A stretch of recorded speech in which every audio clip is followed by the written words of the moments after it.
नमस्कार दोस्तों, मैं ज्योतिर्विद श्याम सुंदर शर्मा स्वागत करता हूं आप सबका। आज हम बात करेंगे वृश्चिक लगन की कुंडली के ऊपर। तो हमेशा की तरह सबसे पहले हम कुंडली में दशाएं देखेंगे कि दशाएं क्या चल रही हैं। इस कुंडली में वर्तमान में बृहस्पति की महादशा चल रही है, जो कि 11 जुलाई 2013 से स्टार्ट हुई है और 11 जुलाई 2019 तक रहेगी। बृहस्पति में वर्तमान में गुरु में केतु की अंतर्दशा चल रही है इस समय, जो कि 17/6/2020 से स्टार्ट है और 23/5/2021 तक रहेगी। अब हम एक बार ग्रहों की स्थिति पे नज़र डालेंगे, कौन सा ग्रह किस नक्षत्र में है। लगन विशाखा नक्षत्र में है, सूर्य आद्रा नक्षत्र में है, चंद्र चित्रा नक्षत्र में है, मंगल मघा नक्षत्र में है, बुध पुष्य नक्षत्र में है, गुरु हस्त नक्षत्र में है, शुक्र कृतिका नक्षत्र में है, शनि वक्री है घनिष्ठा नक्षत्र में, राहु वक्री है ज्येष्ठा नक्षत्र में, केतु वक्री है रोहिणी नक्षत्र में। अब आते हैं लगन चार्ट पे। ये वृश्चिक लगन की कुंडली है। वृश्चिक लगन का स्वामी मंगल 10वें हाउस में बैठा हुआ है। तो ये तो निश्चित है कि इन जातक के अंदर लीडरशिप की क्वालिटी है ना, वो जन्मजात मौजूद रहेगी। क्योंकि जब भी लग्नेश मंगल होकर 10वें हाउस में जाता है तो जातक के अंदर वो लीडरशिप की क्वालिटी अच्छी खासी दे देता है। वृश्चिक लगन का साइन स्कॉर्पियो होता है, जिसके कारण वृश्चिक लगन के जातक के अंदर ऑब्जर्वेशन पावर भरपूर होती है। उसके पीछे कारण ये कि बिच्छू के शरीर पे 32 आंखें होती है, जिनसे वो ऑब्जर्वेशन बहुत जल्दी करता है चीज़ों का, और उसके बाद में वो कठिनाइयों पे सफलता प्राप्त करता है। तो ऐसा इस लगन का स्वभाव भी होता है। एक वृश्चिक लगन के शत्रु बहुत ज़्यादा होते हैं। एक वृश्चिक लगन के अंदर काम वासना भी कुछ ज़्यादा ही होती है, क्योंकि इसके 12th हाउस में शुक्र की मूल त्रिकोण राशि पड़ती है। शुक्र भोग विलास का कारक ग्रह होता है। तो काल पुरुष की कुंडली में शुक्र को जब 12th हाउस में बैठाते हैं तो अपनी डिलीवरी भोग विलास की वो सारी लग्नेश मंगल और वृश्चिक लगन को देता है। लगन में राहु बैठा हुआ है, जो कि शनि के अनुराधा नक्षत्र का है, और शनि अपनी 10वीं दृष्टि से देख भी रहा है। शनि के पास इस कुंडली में 3rd हाउस और 4th हाउस की लॉर्डशिप है, और वक्री भी है शनि। तो एक तो ये जातक हमेशा घर के बाहर ही रहेंगे। इनका जो रोजगार है वो घर से अपने होम टाउन या होम स्टेट से बाहर ही रहेगा लगभग। अब आते हैं इनके 2nd हाउस पे।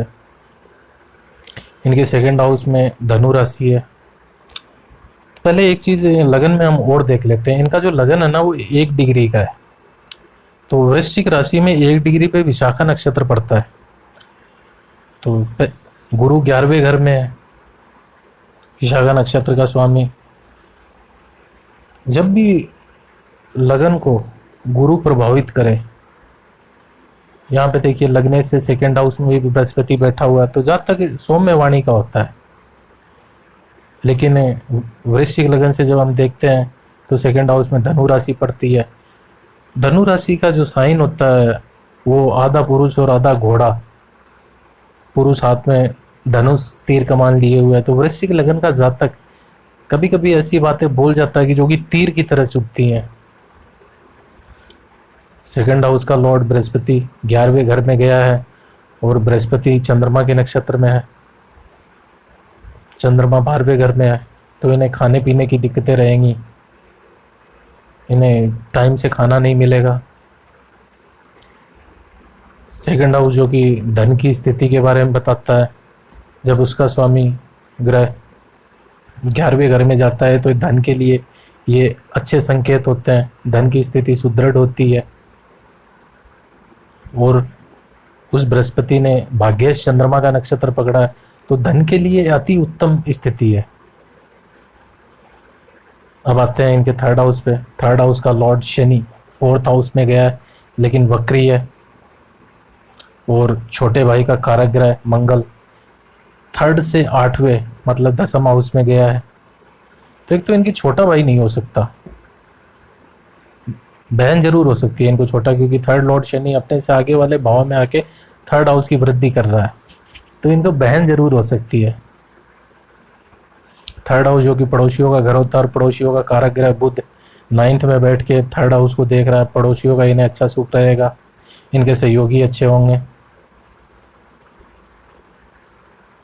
अब आते हैं फोर्थ हाउस पे। फोर्थ हाउस में शनि कुंभ राशि का बैठ के शश योग बना रहा है। केंद्र में शनि अपनी राशि का हो तो वो शश योग का निर्माण करता है। तो यहाँ पे शश योग का निर्माण कर रहा है शनि। शनि मकान का कारक ग्रह होता है और फोर्थ हाउस से हम मकान का अध्ययन करते हैं। जब शनि यहाँ पे मजबूती से बैठता है तो मकान बहुत अच्छा देता है, क्योंकि शनि जहाँ पे भी बैठेगा अपने कारक की वृद्धि करेगा। तो शनि यहाँ पे बैठ के इन्हें एक सुंदर सा मकान देगा। और फोर्थ हाउस माता का स्थान भी होता है और माता का कारक ग्रह चंद्रमा 12वें घर में गया है। जब भी फोर्थ हाउस में शनि बैठता है तो माता है ना, वो डिक्टेटर स्वभाव की, तानाशाही स्वभाव की होती है। जब मैंने इनसे पूछा कि इनकी माता जी का स्वभाव कैसा था, तो इन्होंने बताया कि बहुत ही क्रूएल स्वभाव रहा उनका बच्चों के प्रति, तानाशाही नेचर। फोर्थ हाउस जो कि अपने वाहन के सुख को भी दर्शाता है। तो वाहन का कारक ग्रह शुक्र छठे घर में आया है। वाहन का सुख इन्हें थोड़ा लेट मिलेगा, मिलेगा जरूर। अब आते हैं, क्योंकि जब आप चंद्र लगन से देखेंगे तो चंद्र लगन से फोर्थ हाउस का स्वामी बनता है शनि। शनि अपने से आगे वाले घर में जाके भाव की वृद्धि कर रहा है। वो चंद्र लगन से 7वें घर में शुक्र आ रहा है।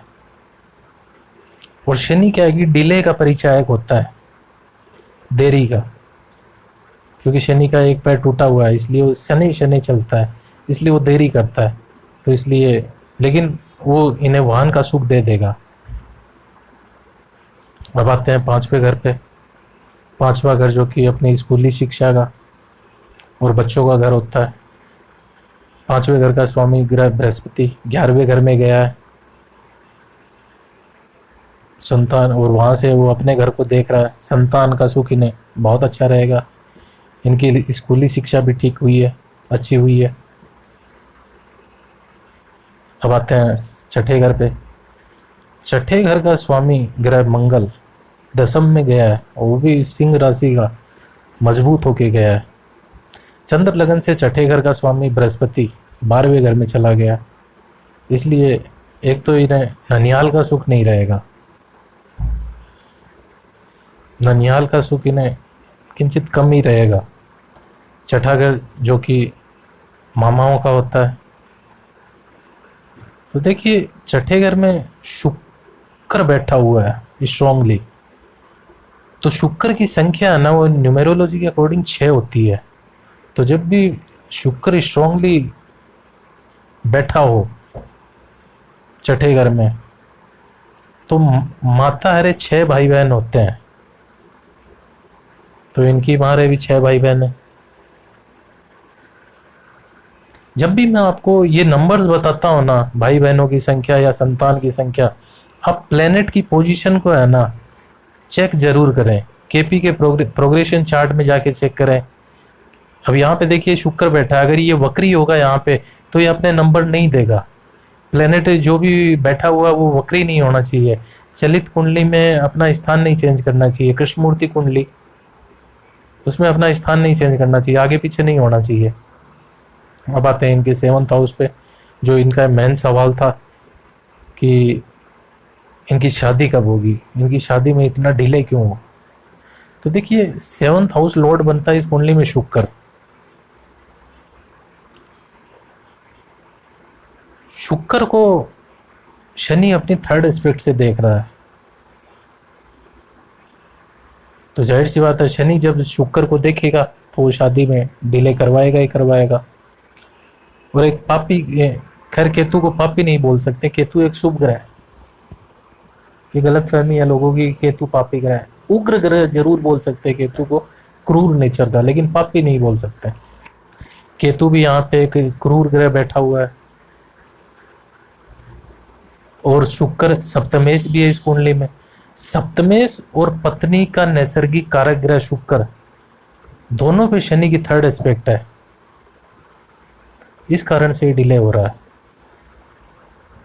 शादी तो इनकी हो जाएगी अभी, जैसे ही गुरु में शुक्र की अंतरदशा स्टार्ट होगी तो वो इनकी शादी करवा देगी। शुक्र एक युवा ग्रह है, तो वो अपनी दशा के मिड में रिजल्ट देता है। जब शुक्र की अंतरदशा मिड में रहेगी, वो समय भी मैं आपको बता देता हूँ।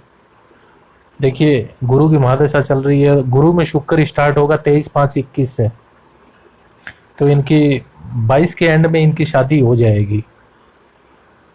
निश्चित है कि 22 के एंड में इनकी शादी होनी है। 22 का एंड मैक्सिमम समय है इनके लिए शादी का, उससे पहले ही शादी हो जाएगी इनकी।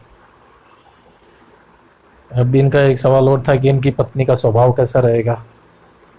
एक तो केतु बैठा हुआ है, एक बड़ी मिस्टेक ये भी करते हैं ज्योतिषी की, शुक्र को छठे घर में देखते ही ये बोल देते हैं कि पत्नी का स्वास्थ्य खराब रहेगा। लेकिन 6, 8, 12 में शुक्र बहुत पावरफुल होता है। यहाँ पे शुक्र छठे घर में बैठ के 7th हाउस को पुश करता है, जो कि पत्नी का घर होता है, और 7th हाउस में शुक्र पत्नी का कारक ग्रह भी होता है। तो शुक्र अपनी सारी ताकत 7th हाउस में झोंक देता है, इसलिए जिसके छठे शुक्र होता है उसकी पत्नी एक अच्छी हाउस वाइफ होती है। अभी इस कुंडली में देखना ये है कि इन्होंने पूछा कि इनकी लाइफ पार्टनर का नेचर कैसा रहेगा। तो लगन में केतु बैठा हुआ है, 7 से 2nd में सूर्य बैठा हुआ है, और यहाँ पे केतु शुक्र के एजेंट के रूप में कार्य करेगा। शुक्र वृश्चिक लगन के लिए कभी योग कारक ग्रह नहीं होता है, मारक होता है। तो जब तक इनको पहली संतान की प्राप्ति नहीं होगी, इनका वैवाहिक जीवन डिस्टर्ब ही रहेगा। पहली संतान की प्राप्ति होने के बाद में इनका वैवाहिक जीवन अच्छा हो जाएगा। जब भी 7th हाउस में केतु आता है तो एक तो जातक को प्राइवेट पार्ट्स पे ईचिंग की प्रॉब्लम जरूर देता है। एक 7th में केतु रीमैरिज के योग भी लेके बैठता है, क्योंकि केतु भी चंद्रमा की तरह ड्युअलिटी का कारक ग्रह है। लेकिन यहाँ पे ऐसा नहीं होगा,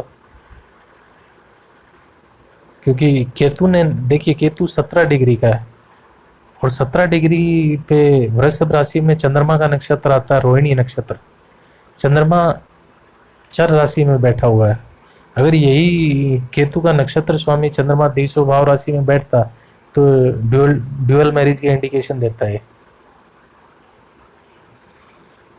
विवाह का सुख वो 8th हाउस होता है। 7th हाउस सिर्फ यूनियन का घर होता है, कि विवाह को ये दर्शाता है। 7th हाउस विवाह के सुख को 8th हाउस दर्शाता है। 8th हाउस में सूर्य बैठा हुआ है। आप लोग को पता है कि सूर्य जहाँ पे भी बैठता है उस स्थान को वो जलाता है। तो यहाँ पे इनकी पत्नी का जो वाणी स्थान पे भी सूर्य बैठा हुआ है, तो पत्नी बोलने में बहुत ज़्यादा प्रैक्टिकल होंगी। अच्छा है तो अच्छा, बुरा है तो बुरा, वो इनके मुंह पे बोल देंगी। अगर इनके घर की या परिवार के सदस्यों की कोई बातें पसंद नहीं आई तो चाहे बड़ा हो चाहे छोटा हो, उसके मुंह पे बोलेंगी। 8th हाउस आयुष्य का भाव भी होता है। शनि यहाँ पे आयु का कारक होता है, तो सूर्य उसको नुकसान पहुंचाएगा, तो वह आयु में कमी करेगा। 8th हाउस से शनि का कोई संबंध भी नहीं है कि वो आयुष्य की बढ़ोतरी करे। और 8th हाउस लॉर्ड बुध, जो कि 9th हाउस में गया है, लेकिन वो चर राशि में गया है। 8th लॉर्ड का चर राशि में जाना अच्छा नहीं होता है आयुष्य के लिए। अब आते हैं 9th हाउस पे। 9th हाउस का स्वामी ग्रह चंद्रमा 12वें घर में गया है। एक तो ये चंद्रमा ये शो करता है कि इनका भाग्योदय है ना, वो परदेश में ही होगा। लेकिन आपको चंद्रमा के बारे में एक खास बात बताता हूँ कि चंद्रमा तुला राशि में है ना, सबसे ज्यादा पावरफुल होता है। वृषभ और मिथुन राशि से भी ज्यादा, कर्क राशि से भी ज्यादा पावरफुल तुला राशि में होता है। इसके पीछे कारण ये है कि चंद्रमा जब वृषभ राशि में उच्च का होता है और जब वो आगे बढ़ता है, एक्सपीरियंस गेन करता करता तुला राशि में पहुंचता है। उच्च के चंद्रमा ने जब 5 घरों को पार किया तो उसने कितना एक्सपीरियंस गेन किया होगा। कोई भी ग्रह हो वो अपनी नीच राशि से पहले वाली राशि में बहुत ज्यादा पावरफुल होता है। आप कभी ट्राई करके देखना, जिसकी कुंडली में कन्या का सूर्य है ना, उसके पास ज्ञान बहुत होता है। मिथुन राशि के मंगल के पास में बल बहुत होता है, बलशाली बहुत होता है। तो चंद्रमा जो कि भाग्येश है और तुला राशि में गया 12वें घर में, ये बहुत पावरफुल है। ये निश्चित है कि इनका भाग्योदय प्रदेश में ही करवाएगा। 9th हाउस में बुध बैठा हुआ है, तो जिसके भी 9th हाउस में बुध बैठता है वो एक तो गंभीर स्वभाव का व्यक्ति होता है। तो इनके अंदर भी ऐसा मौजूद, ये भी ऐसे ही होंगे निश्चित तौर पे। अब आते हैं 10th हाउस पे। 10th हाउस जो कि पिता का घर होता है, तो पिता का कारक ग्रह सूर्य 8th हाउस में पड़ा हुआ है। तो एक तो जब भी 8th हाउस में सूर्य आता है तो पिता की मृत्यु अचानक होती है और पिता का कोई विशेष सुख नहीं मिलता है। अगर पिता लंबे समय तक जीवित रहता है तो पिता का कोई सुख नहीं मिलता है।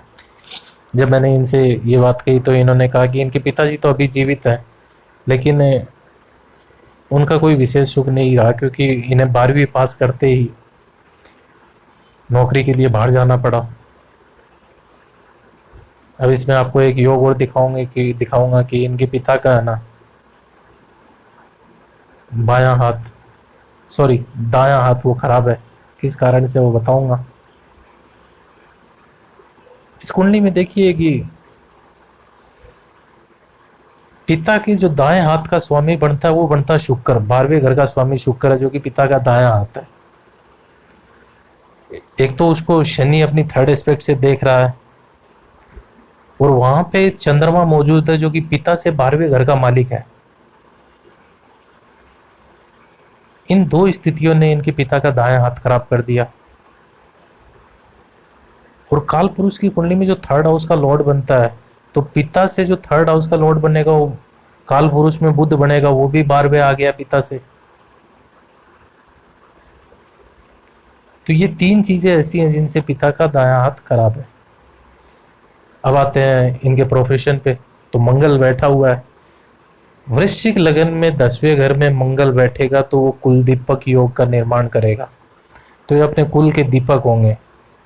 एक और चीज है, 9th हाउस से रिलेटेड ही है।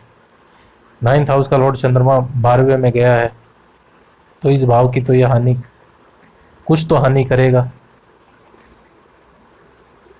इनको वो हायर एजुकेशन नहीं दिलवाई चंद्रमा ने। 12th के बाद में इन्हें नौकरी पे जाना पड़ गया। तो हायर एजुकेशन के मामले में चंद्रमा ने इनके लिए कमी रखी है। 12th हाउस जो कि 10th हाउस जो कि प्रोफेशन का होता है, तो प्रोफेशन में तो ये लीडर रहेंगे हमेशा, क्योंकि मंगल बैठा हुआ। जब भी 10th में मंगल बैठता है पावरफुल होके, तो आपको प्रोफेशन में तो अग्रणी रखता है, वो आपको कोई बीट ही नहीं कर सकता है। अभी ये मंगल 9 डिग्री का केतु के नक्षत्र में बैठा हुआ है।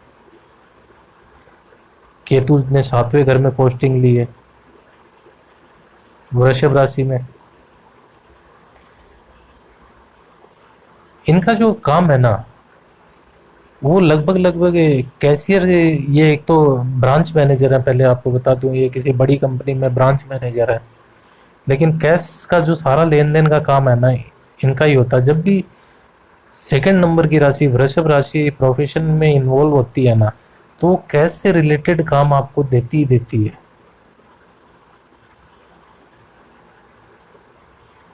अब आते हैं इनके 11th हाउस पे। 11th हाउस में बृहस्पति बैठा हुआ है। 11th हाउस में बृहस्पति बड़े भाई का कारक है। बड़ा भाई इनको है, मैंने इनको ये बताया था कि इनको बड़ा भाई नहीं होगा, क्योंकि 11th में जब भी बृहस्पति अकेला बैठता है वो बड़ा भाई नहीं होने देता है।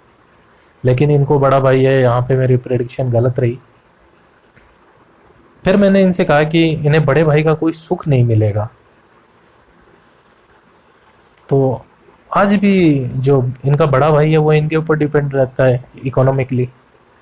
अपने बड़े भाई को ये पैसे देते हैं, तो इन्हें बड़े भाई की तरफ से सुख नहीं है, उल्टा बड़े भाई को इनसे सुख है। 11th हाउस का लॉर्ड बुध अपने से 11वां बैठा हुआ है, तो अपने भाव की वृद्धि करेगा आर्थिक स्थिति के लिए। और कर्म से लाभ, जो कि कर्म से सेकंड होता है 11वां घर, तो कर्म से इन्हें अच्छा लाभ मिलेगा। एक 11th हाउस पिता का मुख होता है, तो 11th हाउस पिता के दांत को भी दिखाते हैं। दांतों का कारक ग्रह शुक्र 11 से 8वें मतलब छठे घर में बैठा हुआ है, और शनि की थर्ड एस्पेक्ट उस पर पड़ रही है। तो इनके पिताजी के दांतों में कुछ ना कुछ दिक्कत रहनी चाहिए। जब मैंने इनसे ये कहा तो इन्होंने कहा कि इनके पिताजी के दांत ही नहीं है, सारे दांत निकल चुके हैं। जब भी शुक्र छठे में हो और उसको शनि मंगल देखते हो, तो पिता के दांतों में कुछ ना कुछ दिक्कत रहेगी ही रहेगी। 11th हाउस का लॉर्ड पिता से 12वें भी है, ये भी बता रहा है कि कुछ ना कुछ वो चेहरे में दिक्कत पैदा करेगा। अब आते हैं 12th हाउस में। 12th हाउस में जब भी चंद्रमा होता है तो जातक को बहन जरूर होती है। इनके भी एक बहन है। 12th का लॉर्ड शुक्र छठे घर में बैठ के 12th हाउस को देख रहा है, तो शुक्र अपने भाव की वृद्धि करेगा, भोग विलास के साधन उपलब्ध करवाएगा, इन्हें सैया सुख बेहतर उपलब्ध करवाएगा, बिस्तर का सुख। यहाँ पे शुक्र और चंद्रमा का दृष्टि संबंध भी बन रहा है। जब भी शुक्र और चंद्र का दृष्टि संबंध बने तो ये चरित्र के लिए अच्छे इंडिकेशन नहीं होते हैं। 12th में बैठा हुआ चंद्रमा ने मंगल का नक्षत्र पकड़ा है, मृगशिरा नक्षत्र। मंगल ने 10th में पोस्टिंग ली है। एक 10वें घर की प्रेडिक्शन बताना भूल गया। 10वें में मंगल बैठा हुआ है। जब भी 10वें में मंगल बैठे तो या तो जातक के दो चाचा होते हैं या फिर होते ही नहीं है। अगर होते हैं तो दो चाचा होते हैं, दोनों से ही नहीं बनती है। 12th हाउस में बैठे हुए चंद्रमा पे किसी भी पापी या क्रूएल प्लेनेट की दृष्टि नहीं है, तो 12th हाउस बेड का होता है। चंद्रमा नींद का सुख होता है, तो इनको नींद का सुख है ना वो अच्छा रहेगा। इनकी नींद है ना वो डिस्टर्ब नहीं रहेगी। नींद का सुख तो इन्हें लंबे समय तक अच्छा रहेगा। अभी इनको बृहस्पति की दशा चल रही है, जो कि वृश्चिक लगन में योग कारक होता है, 11th हाउस में बैठा हुआ है। इनकम की दृष्टि से इनके लिए बहुत अच्छा समय है। आर्थिक उन्नति होती रहेगी। शनि की दशा भी इनके लिए अच्छी रहेगी, क्योंकि शनि 6 डिग्री का बैठा हुआ है मंगल के नक्षत्र में, और मंगल से दृष्ट भी है, और मंगल इस कुंडली में योग कारक है। तो शनि की दशा भी इनके लिए बेहतरीन रहेगी।